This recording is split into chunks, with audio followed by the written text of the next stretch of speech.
केंद्र सरकार पर जोरदार हमला, सुशील मोदी के बयान पर लल्लन सिंह ने कसा तंज।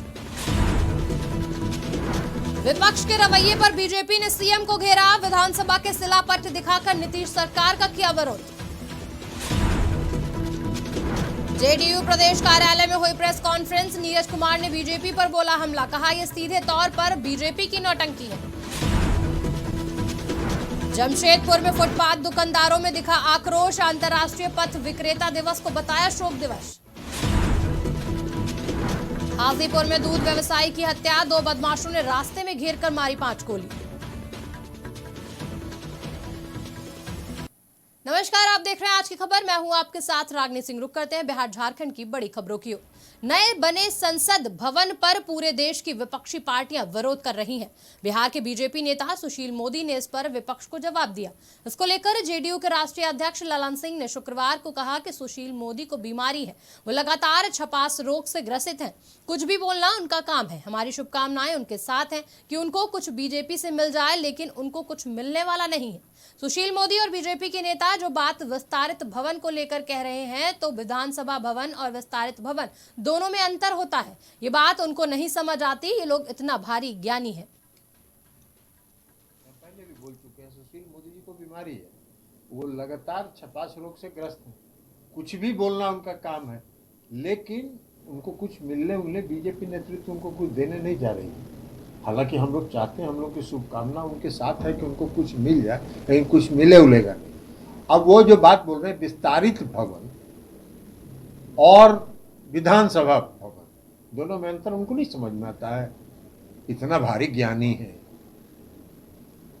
अरे विस्तारित भवन तो दिल्ली में भी पार्लियामेंट का बना है, एक्सटेंशन पार्लियामेंट का भी है, एक्सटेंशन एनेक्सी है।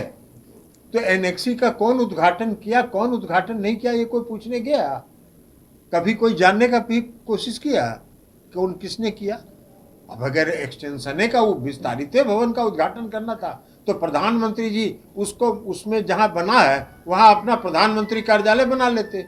अपने बीजेपी के सभी एमएलए और एमएलसी विधानसभा में शुक्रवार को उस शिलापट के सामने प्रदर्शन किया, जिसे सीएम नीतीश के हाथों भवन का उद्घाटन होने की बात कही गई।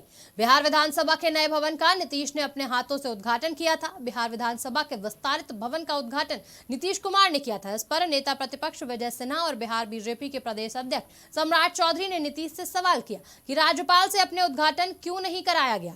फिर कैसे आप ये मांग कर रहे हैं कि नई संसद भवन का उद्घाटन राष्ट्रपति से कराया जाए? आदिवासी, दलित, शोषित, वंचितों के प्रति झूठा प्रेम दिखाना बंद करिए। आपने शिलान्यास किया, उद्घाटन किया, तब आपको महामहिम राज्यपाल जो दलित समाज थे उनका याद नहीं आया। दलित समाज का अपमान कर रहे थे तब याद नहीं आया। यहाँ भी कांग्रेस पार्टी के मुख्यमंत्री थे सत्येंद्र बाबू, उन्होंने उद्घाटन किया, और कांग्रेस के जो अध्यक्ष थे, विधानसभा के अध्यक्ष, वो भी यहाँ हैं। तो आप समझिए कि ये लोग दोहरी नीति अपनाने का काम कर रहे हैं, क्योंकि इनको मौका नहीं मिला है। जेडीयू प्रदेश कार्यालय में शुक्रवार को पार्टी के मुख्य प्रवक्ता नीरज कुमार ने प्रेस कॉन्फ्रेंस कर बीजेपी पर हमला बोला। साथ ही ये भी बताया कि आखिर क्यों नए संसद भवन के उद्घाटन का विरोध किया जा रहा है।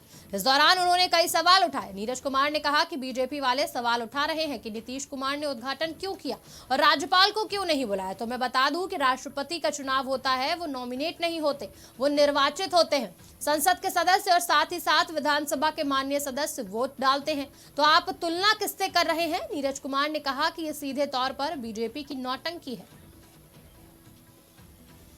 तो जो संसद का जो विशेष सत्र होता है, जिसमें महामहिम राष्ट्रपति का अभिभाषण होता है, उस महामहिम के अभिभाषण में ज्वाइंट सेशन होता है, उसके लिए आपकी व्यवस्था क्या है? इस सेंट्रल हॉल को खत्म करने के पीछे आपके मन के अंदर क्या साजिश है, यह देश की जनता जानना चाहती है कि सेंट्रल हॉल क्यों नहीं बनाया गया, आखिर इसके पीछे कारण क्या है। आप यही देखिए, बिहार में जो विस्तारित भवन बना, तो विस्तारित हॉल बना, जिसमें कि विधानसभा और विधान परिषद के सदस्यों की संख्या उसमें आराम से बैठती है, और ये कहते हैं कि भाई अगर इतनी नीयत आपकी साफ थी तो जनगणना क्यों नहीं करवाई। अंतर्राष्ट्रीय पथ विक्रेता दिवस को दुकानदारों ने शोक दिवस के रूप में मनाया। दुकानदारों ने इस दौरान पहले मौन धारण किया, जिसके बाद इन्होंने जिला प्रशासन के रवैये के खिलाफ प्रदर्शन किया। दुकानदारों ने मानगो फुटपाथ दुकानदार संघ के बैनर तले प्रदर्शन किया। बता दें कि डिमना रोड में सैकड़ों की संख्या में झोपड़ी नुमा दुकानें थी, जिन्हें मानगो सौंदर्यीकरण के नाम पर उजाड़ दिया, लेकिन सभी दुकानदार को वापस दूसरे स्थान पर नहीं बसाया। ऐसे में इन दुकानदारों के पास रोजगार की समस्या उत्पन्न हो गई है। हॉकर दिवस 2002 ईस्वी से मनाया जा रहा है। एशिया देशों के प्रतिनिधिमंडल ने आकर कोलकाता में एक सम्मेलन किया था पथ विक्रेताओं के लिए। उनके लिए ये तभी से 26 मई को 2002 ईस्वी से मनाया जा रहा है, उनके सम्मान के लिए। पर आज बहुत दुर्भाग्य की बात है कि हम लोग जमशेदपुर में मानगो के इस डिमना रोड में जो उजाड़ीकरण हो रहा है, पहले भी 2 महीना पहले उजाड़ीकरण हुआ और अभी भी उजाड़ीकरण हुआ, इसलिए हम इसको शोक दिवस के रूप में मना रहे हैं। शोक दिवस ये है कि समाज का, प्रशासन का, सरकार का जो है जमीर मर गया है, इंसानियत खो गई है। बिहार के हाजीपुर में बेखौफ बदमाशों ने एक दूध व्यवसायी को गोलियों से छलनी कर दिया। बाइक से पहुंचे 2 बदमाशों ने दूध व्यवसायी को 5 गोलियां मारी। मौके पर ही दूध व्यवसायी की मौत हो गई। इस घटना की रात 11 बजे वारंटी ओपी के इस्माइलपुर चौक के पास अंजाम दिया गया। घटना के बाद गोली की आवाज सुनकर आसपास के लोग मौके पर पहुंचे। सूचना पर पहुंची पुलिस ने शव अस्पताल में भेजा, जहां युवक को मृत घोषित कर दिया गया। इसके बाद शव को पोस्टमार्टम के लिए जिला अस्पताल भेजा गया। घटना को लेकर मृतक के परिजनों की सूचना दी गई, जहां घटना के बाद पुलिस मामले की कार्रवाई में जुटी है। इस्माइलपुर आता है हाजीपुर, धोबौली से हाजीपुर दूध देने आता है। अच्छा, दूध देने का दूध का व्यापार करता है। अच्छा, तो कैसे हुआ घटना, क्या बताया था? घटना तो हम लोग को सूचना मिला जो गोली लग गया ना जी। हम जमशेदपुर जिला मुख्यालय शुक्रवार की दोपहर रण क्षेत्र में तब्दील हो गया। मामला पारिवारिक विवाद का था, जहां बहनों में सिर फोड़ाफोड़ी तक हो गई। घंटों एसएसपी कैंपस से लेकर डीएसपी के केबिन तक मारपीट होती रही। इससे कुछ देर के लिए डीसी एसएसपी ऑफिस में अफरा तफरी भी मच गई। सूचना पाकर बिष्टुपुर पुलिस मौके पर पहुंची और दोनों पक्ष से 5 लोगों को हिरासत में लिया। वरीय अधिकारियों के निर्देश पर कड़ी कार्रवाई की तैयारी भी हुई। मेरे बीवी का अपहरण किया था सर, लकी सिंह अलाउद्दीन सिद्दीकी 2019 में। वो अपहरण केस शुरू हो गया। बीच में मेरे घर से 36 लाख का जेवर ले लिया। 36 लाख के जेवर लेने के बाद मेरी पत्नी को दबाव देकर धमकी देकर मेरे ऊपर केस करवाई। जब मैं पत्नी आज मेरी कंप्रोमाइज करने के लिए आई, तो रास्ता में जैसे ही यहाँ उतरे हैं, उसी तरह डंडा लेके लड़का अलाउद्दीन सिद्दीकी का पास में रखा। संजीव कुमार और लकी सिंह है, दोनों आपस में रिश्तेदार हैं। इन लोग को पूर्व से पारिवारिक पति पत्नी का कुछ विवाद है। इन दोनों का मामला जमशेदपुर कोर्ट में चल रहा था। उसी का शायद 8 तारीख था, दोनों पक्ष वहाँ पहुँचे हुए थे। उसी दौरान कोर्ट में कुछ इन लोग का झंझट हुआ। झंझट होने के बाद कुछ कंप्लेन करने एक पक्ष यहाँ एसपी ऑफिस पहुँचा था। उसी के पीछे दूसरा पक्ष भी आ गया और यहीं पर आकर के दोनों पक्ष उलझ गया, आपस में मारपीट। टाटा स्टील की ओर से आयोजित मेगा समर कैंप का शुक्रवार को रंगारंग कार्यक्रम समापन हुआ। बता दें, इस समर कैंप में करीब 300 बच्चों ने हिस्सा लिया। इस दौरान इंडोर आउटडोर इवेंट्स के अलावा योगा और दैनिक व्यायाम के गुरु सिखाए गए। विदित हो कि इस मेगा समर कैंप का उद्घाटन टाटा स्टील के वीपी चाणक्य चौधरी ने किया था। कोविड काल के बाद ये पहली बार इस आयोजन का आयोजन किया गया। समर मेगा कैंप किए थे, उसका समापन समारोह है। इसमें हम लोग ने जो आज के हमारे समापन समारोह के मुख्य जो हेड एडवेंचर और स्पोर्ट्स है, साथ ही साथ हमारे जिलेन टेक्नोलॉजी जो हेड सर्विसेज है, वो आज समापन समारोह के मुख्य। इसमें हम लोगों ने 9 तारीख से लेकर 25 तारीख तक हम लोग ने समर कैंप किया है, जो आज हम समापन चक्र हो रहा है। इसमें हम लोग समर कैंप में हम लोग के karate, cricket, volleyball, basketball, yoga, ladies fitness, इसी तरह से हम लोग ने ये समर कैंप में हम लोग ने ऑर्गेनाइज। ये समर कैंप जो हुआ है बहुत अच्छा, टाटा स्टील ने बहुत अच्छा करवाया है।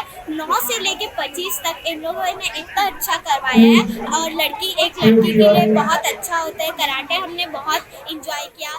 सबको जैसे कराते थे वैसे ही हमें भी कराते थे। हमने बहुत इंजॉय किया। फिर उसके बहुत सारी चीजें हमने सीखा, हम कराटे में किए थे।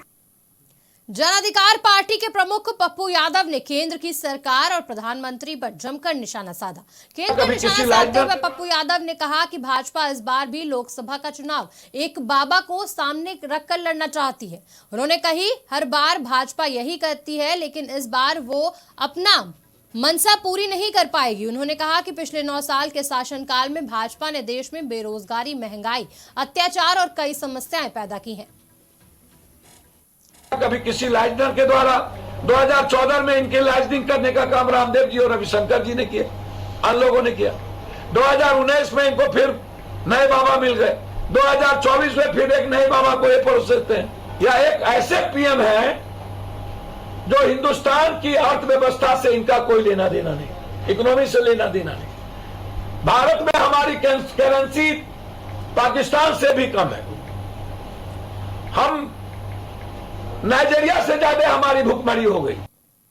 बिहार सरकार के कैबिनेट मंत्री विजय कुमार चौधरी ने एक कार्यक्रम में सभा को संबोधित करते हुए कहा कि पूरे देश में नीतीश सरकार में ही त्रिस्तरीय पंचायती राज व्यवस्था को सबसे ज्यादा शक्तियां और सुविधाएं हैं, जिसका लाभ पाकर समाज के हर वर्ग आगे बढ़ रहा है। उन्होंने कहा कि खासकर सरकार महिलाओं को आगे बढ़ाने में अपनी अहम भूमिका निभा रही है। विजय कुमार चौधरी ने कहा कि पहले पंचायती राज व्यवस्था की माली हालत बहुत खराब थी, लेकिन नीतीश सरकार ने अपनी इच्छा शक्ति दिखाई, जिसके चलते पंचायती राज व्यवस्था में नागरिकों को हर सुविधा मिल रही है।